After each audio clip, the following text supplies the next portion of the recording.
అట్లా చిరంజీవి గారిని స్టడీ చేయాలండి. కల్చరల్ స్టడీ, సాంస్కృతిక అధ్యయనం.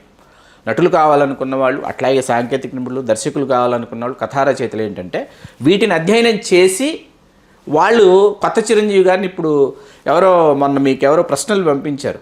ఏంటది, అప్పటి చిరంజీవిని, రెట్రో చిరంజీవిని ఏదో మీరు అడిగారు నిన్న మన మధ్య చర్చకు వచ్చింది. అసలు ఎందుకు రెట్రో చిరంజీవిని ఎందుకు చూపించాలి ఇప్పుడు వాళ్ళ కింద? నేను అడుగుతున్నా, వాళ్ళు కింద కామెంట్స్. మీకు ఒక క్వశ్చన్ వస్తే మీరు దాని గురించి నాతో అన్నారు, అప్పటి చిరంజీవిని చూపించాలి ఏదో పెట్టారు అన్నారు. ఎందుకు చూపించాలి అప్పటి చిరంజీవిని? అయిపోయింది ఇప్పుడు నాకు నా 20 ఏళ్ల వయసులో నేను ఎలా ఉన్నానో నాకు తెలుసండి. నాకు 30 ఏళ్ళు 34 ఏళ్ళు ఉన్నప్పుడు నేను ఎలాగ ఉన్నానో నాకు తెలుసు. 50 ఏళ్ళు వచ్చినప్పుడు ఎలా ఉన్నానో నాకు తెలుసు. మీరు 20 ఏళ్లలో అండి అప్పుడండి అని అంటారనమాట. నాకు అర్థం కాదు, అయిపోయింది, ఇట్స్ ఓవర్, అంతే కదా. ఇప్పుడు ఎందుకు ఇప్పుడు ఆ చిరంజీవి గారిని ఎందుకు చూపించాలి? కొత్త చిరంజీవిని చూపిద్దాం. కొత్త చిరంజీవిని చూపించాలంటే పాత చిరంజీవి ఏం చేశాడో తెలుసుకుని కొత్త చిరంజీవిని ఎంత కొత్తగా చూపించాలో రాయమని రచయితలకు చెప్తున్నాం, తీయమని దర్శకులకు చెప్తున్నాం. ఎందుకంటే ఆయన ఒదిగిపోవడానికి సిద్ధంగా ఉన్నారు. మనశంకర వరప్రసాద్ తోటే క్లియర్గా అర్థమైపోయింది ఆయన ఒక్కొక్క అంటది మోడ్యులేషన్ అనేది దాంట్లో. అంటే అనిల్ రావిపూడి గారు చాలామంది ఏం చెప్పి ఒప్పించారో తెలియదు, కానీ చిరంజీవి గారు అంతలా ఒదిగిపోయి అంటే క్యారెక్టర్కి సంబంధించి ఈయన జనాలు ఇంకా రిసీవ్ చేసుకోవడానికి సిద్ధంగా ఉన్నారన్న చూపించిన విధానాన్ని అంటే అనిల్ రావిపూడి గారు ఒక మేలు చేశారు, ఒక కీడు చేశారండి. మనశంకర వరప్రసాద్ ఈవేళ కనీవిని ఎరుగని వసూళ్లు సాధించేసింది, ఒక వర్గం ప్రేక్షకులను విపరీతంగా ఆకట్టుకుంది. మామూలుగా రెగ్యులర్ రొటకొట్టుడు తెలుగు సినిమాలు చూడాలనుకున్న వాళ్ళకి నచ్చేసింది. దాని గురించి నేను మాట్లాడదలుచుకోవాలి. నేను 4 సార్లు చూశాను, 5 సార్లు చూశాను, 6 సార్లు చూశాను. ఆ చిరంజీవి గారి కోసం చూశాను, గోడ బద్దలు కొట్టిన చిరంజీవి గారి కోసం చూసాను. కాసేపు పక్కన పెడదాం. చిరంజీవి గారిని ఎప్పుడు అనుకరించకూడదు, అనుసరించకూడదు. ఓకే, ఆయనే దిస్ ఈజ్ వ్యాలిడ్ పాయింట్. ఇదే రైటర్స్కి చెప్తున్నాం, ఇదే డైరెక్టర్స్ చెప్తున్నాం. ఇప్పుడు డాక్టర్ ఎన్ గోపి గారిని మన తెలుగు విశ్వవిద్యాలయం వీసీగా చేశారు. చాలా గొప్ప కవి, గొప్ప రచయిత. ఆయన ఒక మాట చెప్తారు, కుండ బద్దలైందా కుమిలిపోకు, మట్టి మరో రూపం కోసం సిద్ధమవుతోంది అంటాడు ఆయన. అర్థమవుతుందా? అంతే కదా. ఇక్కడ మరో రూపం కోసం ఆయన సిద్ధం చెయ్యండి. ఆయన సిద్ధంగా ఉన్నారు మరో రూపం కోసం సిద్ధం కావడానికి. మీరు సిద్ధం చేయాలి, ఆయన్ని మీరు తయారు చేయాలి.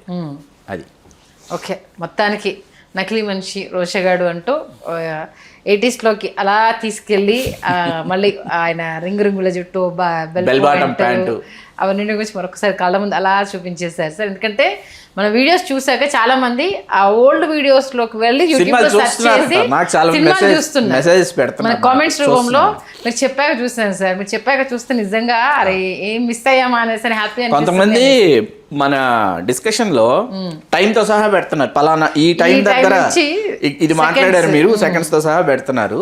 కాబట్టి దాన్ని మేము రికలెక్ట్ చేసుకోవడానికి సినిమా చూసామని చెప్తున్నారు. దాంతోపాటు నేను ఇన్వాల్వ్ అవుతుంటే కొందరు తట్టుకోలేకపోతున్నాను. నాకు అది కూడా కొంచెం బాధ అనిపిస్తుంది. నేను సబ్జెక్టెడ్ ఓరియంటెడ్ గానే కదా ఇన్వాల్వ్ అవుతుంది. ఎందుకంటే మీలాగా ఆ థియేటర్లో చూసి అదృష్టం కలగలేదు. ఎవరో చాలా ఆత్మీయులు నాకు ఫోన్ చేసి మీకు చాలా విషయాలు తెలుసండి, చాలా బాగా చెప్తున్నారు అని అన్నారు. నేను వాళ్ళతో ఒకటే చెప్పా, నాకు తెలుసు అని నేను చెప్పట్లేదండి, తెలుసుకుందామని చెప్తున్నాను, తెలుసుకోవాలని చెప్తున్నాను. మీకు తెలిసిన విషయాన్ని మీరు తెలియజెప్పడం వల్ల ఏమవుతుందంటే నాకు తెలియని విషయం ఏది ఉందో తెలుసుకోవడానికి నేను ప్రయత్నిస్తాను. అంతే కదా. అది నేను సినిమా చూసా, పుస్తకం చదివా అన్నది నా వ్యక్తిగత అభిరుచి మీద ఆధారపడి ఉంటుంది. అది సంజయ్ గారు. ఓకే, మొత్తానికి ఏదేమైనా మనము సినిమాల గురించి ప్రతినిత్యము వీడియోస్ చేయాల్సిందే, మాట్లాడాలి. నేను ఆల్రెడీ చెప్పా, మీరు కామెంట్లు చేసినా చేసినా రిసీవ్ చేసుకుని నేను సిద్ధంగా ఉన్నాను. కాకపోతే చేసే కామెంట్స్ నేను మరొక్కసారి చెప్తున్నాను, నన్ను ఆలోచింపజేసేలాగా చెయ్యండి, అంతేగాని ఏదో పెట్టాలి కదా అని కామెంట్స్ పెట్టద్దు. నాకు అర్థం కాని విషయం, మీరు చదువుకుంటూ నాకు వినిపిస్తుంటారు అప్పుడప్పుడు కామెంట్స్.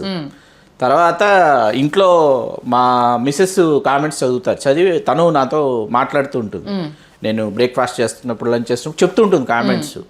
నాకు ఒకటే విషయం, నాకేంటంటే నా 24 గంటలు నాకు సరిపోవట్లేదు, నేను చాలా బాధపడుతున్నా. ఎందుకు, నేను చదవాల్సిన పుస్తకాలు ఉన్నాయి, చదివిన పుస్తకాలు, నేను మరొకసారి చదవాలనుకుంటున్న పుస్తకాలు ఉన్నాయి, కొనాలనుకుంటున్న పుస్తకాలు ఉన్నాయి, కానుకగా ఇవ్వాలనుకుంటున్న పుస్తకాలు ఉన్నాయి, చూడాల్సిన సినిమాలు ఉన్నాయి, వినాల్సిన సంగీతం. 1000 సినిమాలకు పైగా సంగీత దర్శకత్వం వహించిన ఇళయరాజా గారి సినిమాల్లో పాటలు వినాలనే కోరిక నాకు కోవిడ్లో తీర్చుకున్నా. ఇట్లా కొన్ని కోరికలు ఉన్నాయండి. ఇవన్నీ ఏంటి, వ్యసనాలే ఇవి.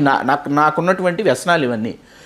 పని లేకుండా, పని పాట లేకుండా కాలక్షేపం చేసుకుంటూ కింద ఇటువంటి కువిమర్శలు చేసేటటువంటి వాళ్ళు ఈ సమాజంలో ఎంతమంది ఉన్నారా అని అనిపిస్తుంది ఆ కామెంట్స్ వస్తుంటాయి. నాకంటే ఈ సందర్భంగా ఇది మనం చెప్పొచ్చో చెప్పడం నాకు తెలియదు కానీ వంశీ గారు నా గురించి చెప్పిన కాంప్లిమెంట్ మీరు కెమెరా ముఖంగా చెప్పాలి సార్, సీరియస్లీ. ఎందుకంటే వీడియోస్ చూసి ఆయన ఫోన్ చేసినప్పుడు మీ గురించి ఎంత బాగా చెప్పారు, నా గురించి కూడా కాంప్లిమెంట్ ఇచ్చారు. ప్రసిద్ధ దర్శకులు, నేను అభిమానించే దర్శకులు, మీరు అభిమానించే దర్శకులు, రచయిత వంశీ గారు ఆవిడ చాలా బాగా మాట్లాడుతున్నారు, మీతో సరిసమానంగా ఆవిడ పోటీపడి ప్రశ్నలు వేస్తున్నారు శ్రీకాంత్ గారు అని చెప్పి ఆయన అభినందించారు సంధ్య గారిని. ఈ వీడియో కూడా వంశీ గారు చూస్తారని నాకు తెలుసు, మన వీడియోలు చూస్తున్నారు వంశీ. కాబట్టి అందుకే నేనేమంటున్నా, సబ్జెక్ట్ తెలియకుండా మాట్లాడినా కామెంట్ చేయండి, అమ్మా ఇది నువ్వు తెలుసుకోలేదు కాబట్టి ఇది సోది ఎక్కువ అవుతుంది, ఇంట్రాప్ట్ టైప్ అంటే ఆయన చెప్తూ ఉంటే ఊ కొడుతుంటే అవునా నిజమా అనేసి నువ్వు కొడుతుంటే. నేను మరొక విషయం కూడా స్పష్టం చేయదలుచుకున్నా.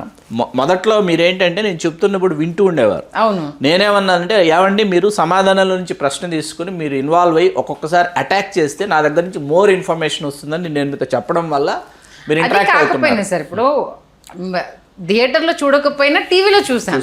చెడ్డబ్బాయి సినిమా అప్పటికి ఫ్లాప్ అని తెలియదు, ఎందుకంటే అప్పుడు రిలీజ్ అయిపోయి తెలియదు నిజంగానే. ఎందుకంటే మాకు అప్పటికి ఇట్లు ఫ్లాప్ లోకి సంబంధించి టీవీ అనే దాని మీద ఇది చూడనీయకుండా ఉన్నది. ఎందుకంటే 90s నుంచి టీవీ అనేది ఉధృతంగా రావడము, అప్పటికి పక్కిళ్ళల్లో చూడడము, వాళ్ళు చూస్తూ ఉంటే మనకి ఇంట్లో ఎందుకు ఉండొద్దు అనేసి అప్పుడు స్టార్ట్ అయిన జనరేషన్ నుంచి వచ్చింది. నేను వచ్చిన దాన్ని మీరు చెప్తూ ఉంటే నేను టీవీలో చూసినప్పుడు అప్పుడు అనుభూతి చెందింది, మీతో నేను షేర్ చేసుకుంటున్నాను.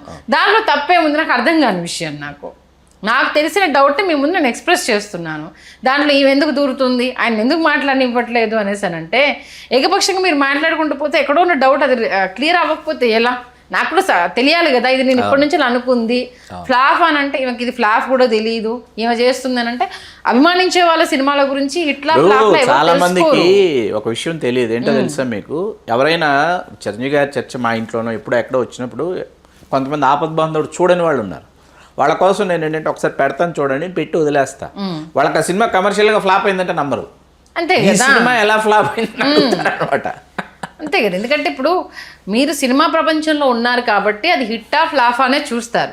నచ్చిన అభిమాన నటుడిది వచ్చినప్పుడు కొంత మనకు ఊహ తెలిసేంత వరకు ఒక దీన్ని కోణంలో చూస్తారనుకునేంత వరకు ప్రతిదీ మనకు అందంగా అద్భుతంగానే కనిపిస్తుంది. అంతే. రాజు గారు తీసిన పౌర్ణమి ఎంత గొప్ప సినిమా అండి, కమర్షియల్ గా ఫ్లాప్ అది ఎంత గొప్ప సినిమా పౌర్ణమి, ఎస్థెటిక్ గా ఆలోచిస్తే అసలు పాటల పరంగా అది ఎంత సెన్సేషన్, దృశ్యపరంగా నిజంగా అది ఎందుకు ఫ్లాప్ అయిందంటే సమాధానం ఉండదు. కొన్ని ఎలిమెంట్స్ స్లో నరేషన్ జనాలకు నచ్చలేదు, రిసీవ్ చేసుకోలేదు. కానీ ఇప్పటికీ టీవీలో వస్తే దాన్ని చూసి ఆదరించే వాళ్ళు చాలా మంది ఉన్నారు. మొత్తానికి చిరంజీవి గారి నకిలీ మనిషి రోషగాడు ఆ టైంలో వచ్చిన 4 సినిమాల గురించి అద్భుతంగా విశ్లేషించారు. సింహపురి సింహం గురించి సినిమాల్లో మాట్లాడదాం. బిల్లా రంగాల్లో ఫ్లాష్ బ్యాక్ ఎపిసోడే కాబట్టి పర్వాలేదు, దాని గురించి తక్కువ మాట్లాడినా పర్వాలేదు. అవి ఏంటంటే హిట్ బాటలోనే ఉండడం అనేది చాలా అంటే సంతోషకరమైన విషయం. చూడలేదు కాబట్టి ఇవాళ సాయంత్రం వెళ్ళి ముందు ఖచ్చితంగా 2 సినిమాలు నేను చూస్తాను. దాని తర్వాత మీరు చెప్పిన కోణాలు ఏమేమి ఉన్నాయి అనేది మళ్ళీ మీతో విశ్లేషిస్తాను. మంచి విశ్లేషణ నుంచే ధన్యవాదాలు శ్రీకాంత్. ధన్యవాదాలు సంధ్య గారు.